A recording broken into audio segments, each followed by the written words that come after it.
Well, Advent week 2, we are in this series called With Us. And the vision for this is that the entire narrative arc of the Bible, if you were to go from Genesis to Revelation and you were to follow everything in between, that you could summarize the Bible as this: God's relentlessly moving towards his creation in love.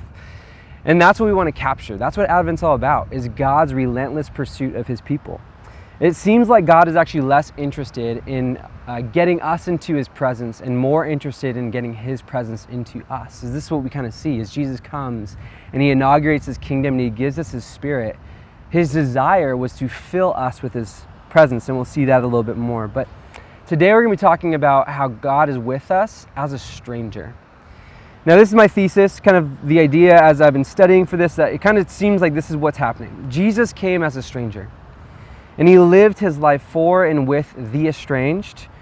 Through his hospitality, they became family. And this is actually what Advent is. Jesus the stranger brings us into his family, welcomes us in as we navigate this strange land of exile. I think it's the good news of what Advent is that Jesus came not as some tidy person, but as a stranger. And so we're going to look at how he's with us as a stranger. And if you were to look at the entire Bible, I know I said it's God's relentless pursuit of us, but the incarnation, the gospel, you can't talk about it without getting to the abundant clarity that Jesus is the unwelcomed refugee.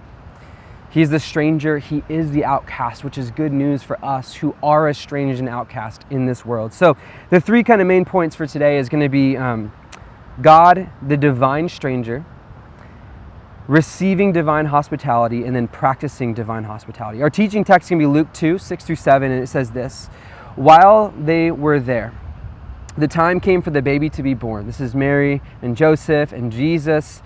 And she gave birth to her firstborn son. She wrapped him in cloths and placed him in a manger because there was no guest room available for them. No guest room available for them. Now, I'm keenly aware that most of us, myself included, we live in an affluent area, which, doesn't mean that we're devoid of struggles, but we aren't displaced. Some of us may be, but we're not typically houseless. We're not the Ukrainian orphan that's now in Germany. We aren't the Honduran wife and daughter sleeping on a mat on the floor next to the Haitian family down in Tijuana. I'm not desensitized to these realities, and yet, as hard as I try, I know that I can't know these experiences to the full extent. My hope is that through this talk, you guys will realize that Jesus actually does. The story of our friends that are down in Mexico, the story of our friends that are now in Germany, the story of the person who's on the corner, and your story. Jesus gets it emphatically. See, we can all enter into the very real, and for many of us, very front of mind feeling of estrangement. The not feeling like we belong, or not feeling like we fit in, or actually feeling like we've been cast out. We can all retrieve mentally or even emotionally the times where our heads hit the pillows and our stomach felt this ache of not feeling known or seen. We can feel like even though we know that God has grace and he extends that grace and love towards us, we hold ourselves in our own isolation, in our own jail cell of the secret sin. We feel distant and we feel alone.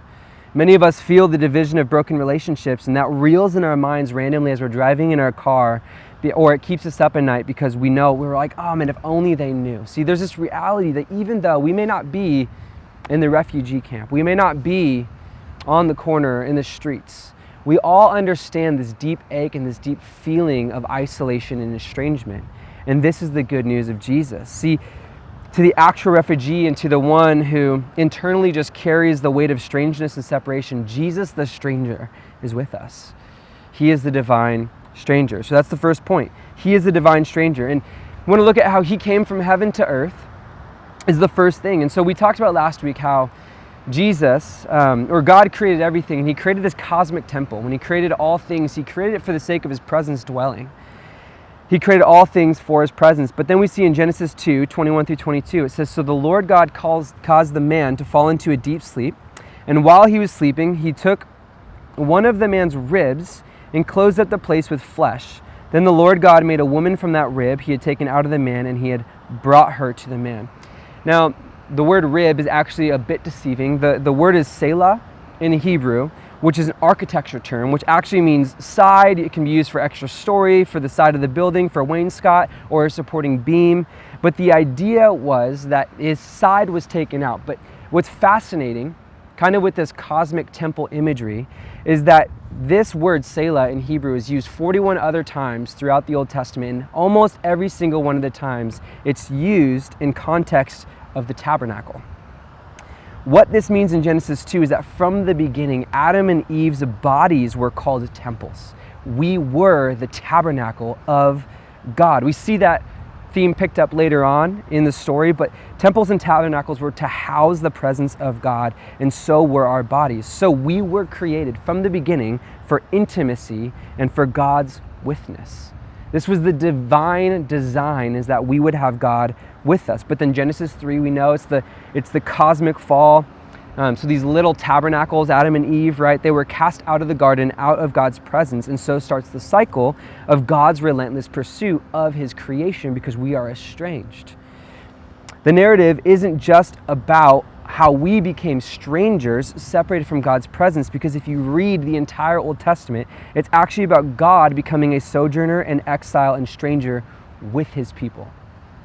God doesn't just we are not just strangers in the land, but God is a stranger with us. He begins to dwell in a tabernacle. Again, the imagery of Genesis 2, of we were meant to be the tabernacle, and then God has them design a tabernacle that would house his presence. Exodus 40, 34 through 35, it says, "Then the cloud," this is when they first built the tent of meeting, or the tabernacle, "the cloud covered the tent of meeting, and the glory of the Lord filled the tabernacle. Moses could not even enter the tent of meeting because the cloud had settled on it, and the glory of the Lord filled the tabernacle." So the design is that they built this tabernacle based off God's design, and then he filled it, and wherever they went, as they traveled throughout exile, he would dwell with them. They weren't just exiles and strangers and sojourners. God was too, and his pursuit was to be with them.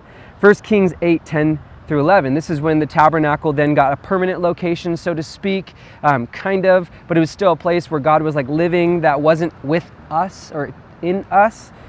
But the same scenario happens in verse 10. "When the priests withdrew from the holy place," this is just after they built it, "the cloud filled the temple of the Lord, and the priests could not perform their services because the cloud, for the glory of the Lord, filled this temple." So here is what's going on. Every time they created the tabernacle or the temple, God's presence filled it. His desire was to be with them. But notice this, the tabernacle was good. The temple was good. It was God's attempt to be with, but it was incomplete. Because in both of these stories, you could see Moses couldn't go in to God's presence. The priests couldn't operate because of God's presence. See, it was good, but it was incomplete because there was no intimacy. Nobody in the Old Testament questioned, or nobody in Israel questioned the existence of God. They're like, there he is, he's right there. But nobody knew God. And that was not good enough for God. See, the tabernacle was God's presence without intimacy. And then enters Jesus. John 1:14, it says, "The Word became flesh and made his dwelling among us. We have seen his glory," right? Taking that imagery, "the glory of the one and only Son who came from the Father, full of grace and truth." Now, that word, "came among us," is actually the Greek word skene or skenao, which is the Greek translation of the Hebrew word for tabernacle. So best translated, this is "the Word became flesh and tabernacled among us." The pattern of God building the tabernacle and God's presence dwelling in it is now finding its fulfillment here in Jesus, because Jesus is the tabernacle. He is the place of God's fullness of presence with us. Meaning that this tabernacle, this refugee presence holder, the wandering God, the divine stranger, Jesus is saying, that's me. I am the presence with you. But not only now is this thing that is in your midst, I'm presence, but without intimacy. I am presence with intimacy. I am the stranger with you, and not just so you can look at me, but you can know me. And I can know you. And Jesus coming as a stranger is good news for that reason. See, he came from heaven to earth. Philippians 2 says, Jesus, who being in the very nature of God, didn't consider equality with God something to be used to his advantage. Rather, he made himself nothing by taking the very nature of a servant by being made in human likeness. See, Jesus didn't lose his divinity, but he set his power and privileges aside. He traveled from heaven to earth, becoming a refugee. And then we see the story kind of continues. He goes from Nazareth, or his family goes from Nazareth to Bethlehem. Luke 2, Joseph also went from the town of Nazareth in Galilee to Judea to Bethlehem, the town of David, because he belonged to the house and line of David. He went there to register with Mary, who was pledged to be married to him and expecting a child. That's Jesus. So already before Jesus actually enters into the scene, his family is already nomadic. And so they move from Nazareth to Bethlehem, and then he goes from the womb to the manger. And this is our teaching text. While they were there, there came the time for the baby to be born. She gave birth to her firstborn son. She wrapped him in cloths and placed him in a manger. Why? Because there was no guest room available for him. Jesus' birth story is that of a nomad, a stranger, someone who had no place, an outcast. Dietrich Bonhoeffer says this, "And then, just when everything is bearing down on us to such an extent that we can scarcely withstand it, the Christmas message comes to tell us that all our ideas are wrong. Our eyes are at fault, that is all. God is in the manger. Wealth is in poverty. Light is in darkness. Succor is in abandonment. No evil can befall us, whether men may do to us. They cannot but serve the God who is secretly revealed as love and rules the world and our lives." See, we have this divine stranger who absolutely gets it. I love how he said that. It's wealth in poverty, light in darkness. I mean, he came, the divine God, as a sojourner and a stranger. And then from there he goes to Egypt. And then he goes to Egypt and then goes back to Nazareth. And it says this in Matthew 2, when they had gone, an angel of the Lord appeared to Joseph in a dream and said, "Get up, take the child and his mother and escape to Egypt. Stay there until I tell you, for Herod is going to search for the child to kill him." So he got up, took the child and his mother during the night and left for Egypt. And then Matthew 2, 19 through 23, after Herod died, an angel of the Lord appeared to the dream and to Joseph in Egypt and said, "Get up, take the child and his mother and go to the land of Israel, for those who are trying to take the child's life are dead." So he got up, took the child and his mother and went to the land of Israel. But when he heard that Archelaus was reigning in Judea in place of his father, he was afraid to go there. Having been warned in a dream, he withdrew to the district of Galilee and went and lived in the town called Nazareth. So it almost seemed like they were going to go back to Bethlehem, but where they wanted to go, they couldn't. To go back to their home, they couldn't. And so they had to go back to this area of Nazareth. And so what I'm trying to get at is that everything you see in the birth story, in the Advent story, the first Advent story of Jesus, is that of a stranger, someone who wasn't welcomed, a place that there was no place for him. Outside of even just the Advent story, I want to continue this a bit because I think this is so provocative for us to understand, is that from Nazareth in Galilee, Jesus goes to Golgotha, or outside the city gate. Hebrews 13, 11 through 14 says this, "The high priest carries the blood of animals into the most holy place as a sin offering, but the bodies are burned outside the camp. And so Jesus also suffered outside the city gate, to make the people holy through his own blood. Let us then go to him outside the camp, bearing the disgrace he bore. For we do not have an enduring city, but we are looking for the city that is to come." This is talking about the second advent. We're looking for Revelation 21, the new heaven and new earth. Like, this is our longing. But what I want to highlight from this text is outside the city gate. See, the letter of Hebrews was written to the Jews. It was a Jewish audience. And so they understood the Jewish sacrificial system, and for centuries, worship in the Jewish context centered around animal sacrifice. And we kind of like are grotesque about that because, you know, we are gluten-free, dairy-free, and vegan, right? And we have Trader Joe's, so we don't need to sacrifice anything. But in an ancient agricultural society, it made perfect sense. See, sacrifice for forgiveness happened on a temple altar, right? Because the wages of sin was death. And so what you would say is, God, here is my best. Right, this was my fattened calf. Essentially, this was saying, here is my savings account. This is all I've got. And so you would bring that to the priests and they would sacrifice it in the service of people. But later, after it happened in the temple, the priest would take the carcass of the animal outside the city gate and dispose of it. Forgiveness happened inside the city, and disposal happened beyond the gate. You can almost hear the imagery of God's presence was inside Eden, but then they were cast outside of Eden. It means there's just these themes that keep happening. And this hill that Jesus was sacrificed on was called Golgotha. Now that hill, Golgotha, was strategically located just outside the city limits. In the ancient world, every city was a walled city. It was a thick stone wall that was for the sake of protection of its citizens, but it was also used for a more dehumanizing purpose for some citizens. See, the city outcasts were not allowed in. If you were sick, you were cast out. If you were an outcast, you were cast out. They were forced to fend for themselves somewhere beyond the wall. So to be a stranger, to be marginalized, to be a refugee, to be an outcast was actually a very real scenario. They were outside the margins of the wall, which made the gate, because the only way to get into the city, to the safety and society of the city, was through the gate. This made the gate the gathering place for the outcast. It made it the gathering place where everyone would hang out. This is where you'd see cardboard boxes and the blue tarps and the tents that have been tattered and overused lining the streets of San Diego, or what you might see in Encinitas. This is actually why so many biblical stories happen at the gate.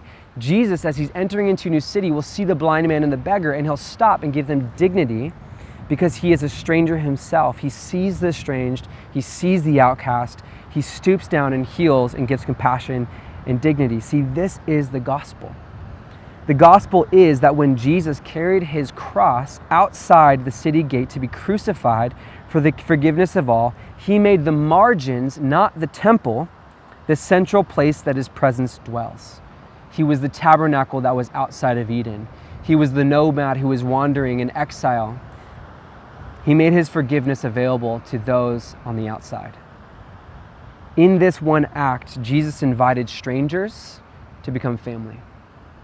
See, those on the outside, he welcomed on the inside. See, his crucifixion was a way of bringing the stranger in. It was hospitality. It was the love of strangers. So the incarnation happening where there was no room at the inn for him, Jesus' life moving from place to place, and the crucifixion happening outside the city gate.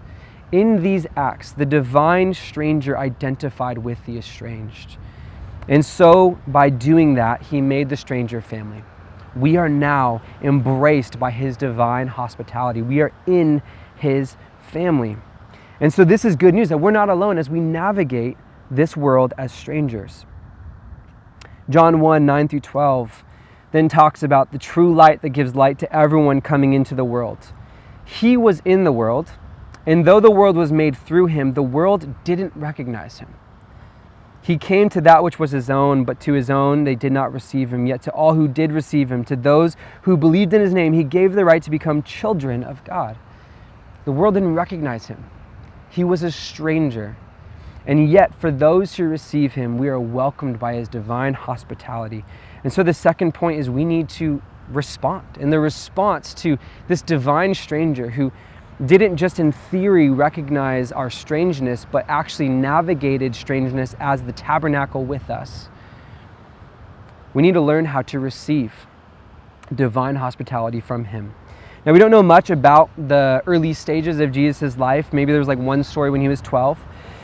But we're introduced to Jesus at the very beginning of his ministry, and his very first sermon ever is actually really compelling. Luke 4, 16 through 21, it says Jesus, he says, he went to Nazareth where he had been brought up. And on the Sabbath day, he went into the synagogue, as was his custom.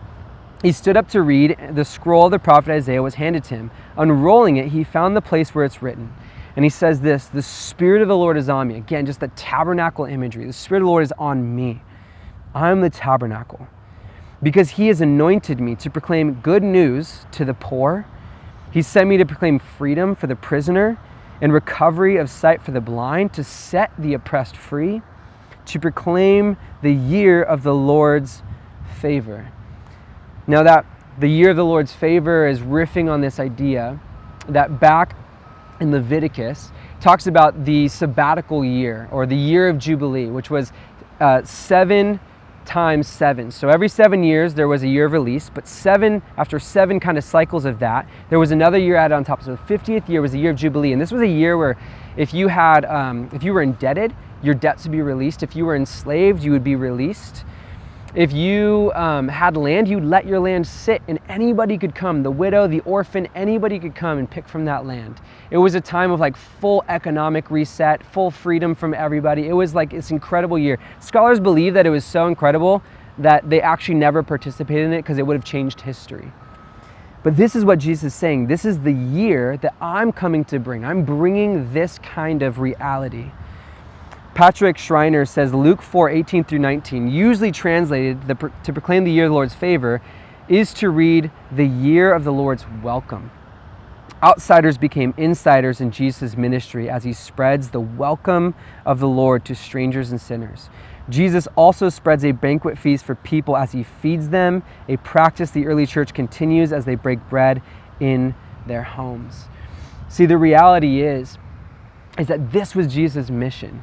His very first sermon was his mission statement. This is what I'm here to do. I'm here to bring the strangers and the outsiders, to bring them into welcome, to do a reset, to allow people to be welcomed in. Colossians 1:21 through 22 talks about what this means for us. Because I don't know about you, but sometimes I then start thinking when I hear a sermon like this, like I need to go now do something. And though that might be an active step that we need to take, we need to remind ourselves that this is a reception first, that we need to receive the divine hospitality because we are strangers. So Colossians 1 says, at one time, you were strangers to God and your minds were at war with him. Your thoughts and actions were wrong, but Christ has brought you back to God by his death his death on the cross. See, we need to have humility, not a hero mentality. And here's the difference, is that as we step out into this divine hospitality, or as we step out to extend hospitality to others, as we've been estranged, but we've been brought in, and now we step out to bring other people in, we need to do this from a place of humility, not a hero mentality. See, we follow in the way of Jesus. And if you notice, Jesus didn't just come from this place as God to say, oh, I'm like gonna bring you in. His ministry and his way of doing it was that of identification. Jesus didn't just step back and sit on a throne and just say, oh, you're welcome. He identified with. He came to. He sat with. He saw eye to eye with. He recognized that the wave to our heart was through a way of identification. See, we can't just sit in this place and say, you need to come on in. I'm going to welcome you in. Though that is nice, that's not exactly the biblical way of doing it. The biblical way of doing it is to recognize first that we are strangers, that we are desperately in need. And it's through the fact that we have been brought in, now we extend that to others. And so we're not this hero mentality, but we are in humility recipients as well. I love Psalm 23, and the very end of it kind of makes me uneasy because it talks about this idea of the divine host, which is now God, who's serving us or being hospitable to us. He says, you prepare a table before me in the presence of my enemies. You anoint my head with oil, my cup overflows. Now, this psalm is beautiful for so many reasons, but the scandal of the conclusion of this psalm wouldn't have just been like, oh, this is like a really cute psalm that, like I'm a sheep and God is my shepherd. It's all of those things are really good, except for the scandal of this is that you is Yahweh, God, you. Divine host, prepare a table before me. You are the one that anoints my head with oil. And what this is getting at, and this is what I think is actually probably the biggest struggle in our walk with Christ, is not going to be what we can do for God. I think it's going to be how we can receive from him. See, this makes me uneasy because I can only imagine sitting there as the divine host is showing me hospitality and I don't deserve it. And that's kind of the point. We need to sit there with humility and say, God, I don't deserve it. But if you remember John 13, Jesus takes off his outer garment. He puts on a towel, just the sign of a servant, of a slave who would get down on their hands and knees, and he washed his disciples' feet. This was such a grotesque image that so much so, not only that like another Jewish man was doing this and humbling themselves, but that their rabbi was doing this. So much so that Peter says, no, I do this for you, Jesus. And Jesus said, no, if you don't let me do this for you, Peter, you have no part with me. So this reality is that if we cannot receive the divine hospitality from the divine stranger, that we have no part with him and his family. And so pastorally, we need to recognize, and I need to recognize, we're all strangers. In Jesus' incarnation, his advent in a refugee type way was to extend welcome and divine hospitality to you and to me. Advent is that he came to do this. So my question is, what would it look like for you and for me to meditate on this reality and to rest in this reality today? That Jesus actually gets it, right? Not just like he's sitting back and like say, oh, I kind of understand. Like he truly gets it. He knows what it's like to be unwelcomed. He knows what it's like to not have room. He knows the pit of rejection in his stomach. He knows where it's like to not have a place to lay his head. Like whether you find yourself in a refugee camp, on the streets, or laying your bed at night lonely, Jesus gets it. And he's the only one that can bring true comfort and true peace and true joy and true hope. But this story also is about the advent that's coming. That we stand in the tension of Jesus coming in the past and his coming in the future, and that his advent that's coming is to end all strangeness once and for all. That the ache of isolation will be no more. And that the sting of sleepless nights alone will be no more. That the nagging feeling of being unknown will be no more. The divine stranger has brought us home. Joshua Jipp says this in Saved by Faith and Hospitality. He says, God is a God of hospitality. God extends hospitality to his people and requires his people to now do the same to one another. In other words, God's hospitality is the basis for our hospitality to one to another. So before we go into this next section, let's just practice divine hospitality. We must not put the cart before the horse. That it is not that we do these things in order to be received into the home and the hospitality of our God, but that he has done that already, and that is the basis through which we extend hospitality. But just so you can see that this is a command and a commission for us because we've been hosted by the divine stranger. Romans 12:13 says, share with the Lord's people who are in need, practice hospitality. 1 Peter 4:8-10 says, above all, love each other deeply because love covers over a multitude of sins. Offer hospitality to one another without grumbling. Each of you should use whatever gift you have received to serve others as faithful stewards of God's grace in its various forms. And Hebrews 13:1-2 says, keep on loving one another as brothers and sisters. Do not forget to show hospitality to strangers. This part blows my mind. For by so doing, some people have shown hospitality to angels without knowing it. And it's just a nuts thing to think about. But the word hospitality that we now step into as people who have been hosted by God is philoxenia, which literally means love of stranger. It's the exact opposite of xenophobia, which is the fear of strangers. And so what divine hospitality is reaching our hand across to someone who is now a stranger and having them become neighbor, having them become friend, having them become family. I love that Jesus so identifies with those people that he says in Matthew 25, he says, for I was hungry and you gave me something to eat. I was thirsty and you gave me something to drink. I was a stranger and you invited me in. Verse 37, the righteous will answer him, Lord, when did we see you hungry and feed you? When were you thirsty? When did we give you something to drink? When did we see you as a stranger and invite you in, or needing clothes and clothe you? When did we see you as a sick person or in prison and go and visit you? In verse 40, the king will reply, truly I tell you, whatever you did for one of these least of these brothers and sisters of mine, you did for me. See, as we welcome in the stranger, Jesus so identifies with them that he says, when you do that to them, you're doing that to me. I identify with them. And as an act of worship, as an act of saying, God, thank you, as an act of saying, you've welcomed me, I welcome you, we do this by extension to others. And so Henry Nouwen has this quote, and he says, in our world full of strangers, estranged from their own past, culture, and country, from their neighbors, friends, and family, From their deepest self and their God, we witness a painful search for a hospitable place where life can be lived without fear and where community can be found. Although many, we might say even most, strangers in the world become easily the victim of a fearful hostility, right? The fear of stranger. It is possible for men and women and obligatory for Christians to offer an open and hospitable space where strangers can cast off their strangeness and become our fellow human beings. This is what Advent does, is when we realize that Jesus extended to us a place where we as strangers can cast off our strangeness. We can be known by God. We can be hosted by the divine host and brought in to humanity, brought into the family of God, that we then extend that to others. Just one final quote is Simon Carey Holt, who's a theologian and a chef. And Simon says, at its base, hospitality is about providing a space for God's Spirit to move.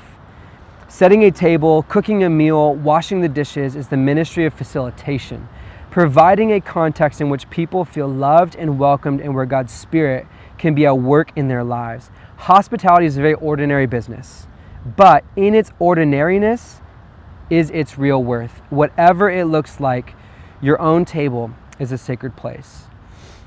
And so to end, what would it look like for us to begin to practice, maybe even this Advent?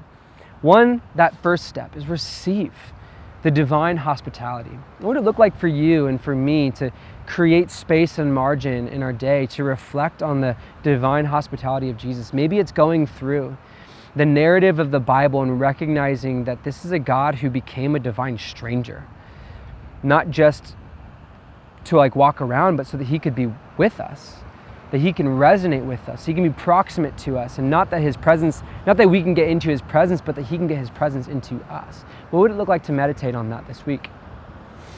But then the second thing is, what would a practical step of now having received the hospitality of God to extend that to someone else? It may look like opening your table for someone to come. It may look like you just being in your neighborhood and being a good neighbor, being a good friend, welcoming someone in, or getting to know the name of someone, starting off in just those little areas. Maybe it's just sending a text and noticing someone, recognizing them, saying, hey, I see you, recognizing that God is the one who saw us in our strangeness. I also want to highlight, we've had people who have been going down to the refugee shelter that's in Tijuana. Every week we've been having nurses going down and serving and caring for. I love just that imagery of Jesus says, whenever you did that to the least of these, you've done it to me. It's just this beautiful picture. We have a trip that's coming up on the 17th of December where we're just going to be providing Christmas toys, and we're going to go down there. We're just going to try to be embracing this divine hospitality for those who are strangers that Jesus identified with. And the other thing I want to highlight, and I know this isn't the launch of our open table season, but this is why we do open tables, is the idea that what would it look like if we had a space where we regularly patterned our life around hospitality, where we said this is not just something we're going to do sporadically, but this is a way of life, this is a lifestyle for us, that we are regularly going to have people in our homes. You don't have to have a nice home. This is actually a thing that makes it different between hosting and then being hospitable, is that we're not trying to necessarily bust out the fine china. We're not trying to always do this serving type thing. We're trying to welcome people in as if they're family. So what does it look like in your one apartment or in your dorm room? Or if you don't have a home, what does it look like to say, hey, could I come over? But just to engage with people in a way that you say, I see you, I'm with you, you're no longer a stranger, but you're now family. See, this is what Advent's about, is that we have the divine stranger who gets it and then welcomes us into his family. And now we can navigate this strange world as part of the family of God. And so would we reflect on that this Advent? Would you guys pray with me? Jesus, we thank you that you are a God that when we stepped away and separated from you, you didn't stay at a distance, you didn't point a finger, but God, you identified with, God, you traveled with, but you didn't even go that far. You went further to say, I'm going to be with you, and then you gave us your Spirit to be in us, God, that we are welcomed into your family. that we are no longer strangers, God. And I pray for whoever's listening to this, Lord, that you would just reach out to them and that you would identify with them and that they would sense your presence and nearness with them. God, as we talk about your witness this Advent, would that become a reality, that wherever we are in the darkness, wherever we are in our strangeness, that we would see you there and that we would sense your presence and you would bring us in to your family. God, we love you and we pray this in Jesus' name. Amen.